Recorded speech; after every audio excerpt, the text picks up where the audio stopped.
Airman First Class Raymond Lozano, Staff Sergeant Jacob Frazier, Senior Airman Bradley Smith, Major Gregory Stone, and now, Major Walter David Gray. Present! Up! August 8th, 2012. Heather hears a doorbell early in the morning.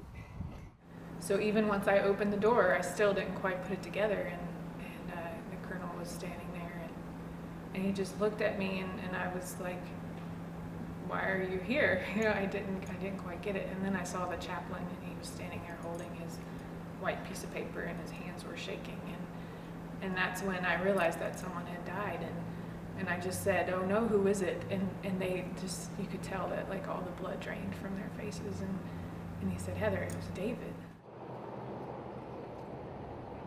Major Gray was at 13 Lima, the career field designator for Air Liaison Officers, airmen who serve as the link between the Air Force in the sky and the Army on the ground. But I remember when we were stationed in Germany, and he came home very, very excited, and he said, "They've opened up the 13 Lima career field." And I was like, "I don't know what that means." I'm like, "What does that mean?" And he said, "TAC P. I can be a TAC P again."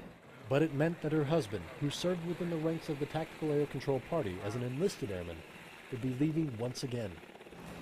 And I will never forget that conversation. I had like a 6-month-old baby, and my youngest was about 6 months old. And I remember sitting there and just sitting back and listening to him talk about the brotherhood that was TAC P, and talk about how once a TAC P, always a TAC P, and he had been a TAC P, and he had to go back to, there was just no other option, that this was what he had been put on this earth to do.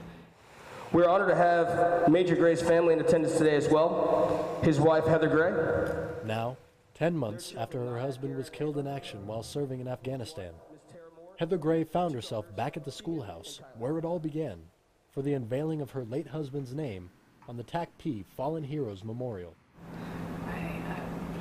I think the memorial looks great. I wish there was no need for a memorial, but I think they do a really fantastic job of honoring the fallen and remembering not just David, but all of them, and you know, making the families feel like they're still a part of the community. Heather remembers fondly of a time she ran a race with her husband, where he told her, "You know, just finish strong, just finish strong."